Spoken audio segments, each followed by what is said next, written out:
ఒకసారి కొత్తపేటలో ధ్యాన యువత యజ్ఞం జరిగింది.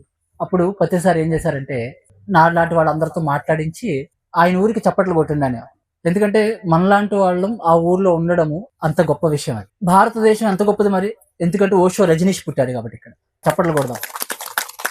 ఒక వసంత ఇక్కడ ఉంటే ఈ ఊరి గొప్పతనం పెరిగింది నిజంగా పెరిగింది. నేను మా ఊర్లో పుట్టి పెరగడం వల్ల మా ఊరు గొప్పతనం పెరిగింది. రమణ మహర్షి అరుణాచలం పోయారు, ఆ ఊరు గొప్పతనం పెరిగింది. బోధన అనే చిన్న గ్రామం ఉంది, అక్కడ పత్రి గారు పుట్టి పెరిగారు, ఆ ఊరు గొప్పతనం పెరిగింది.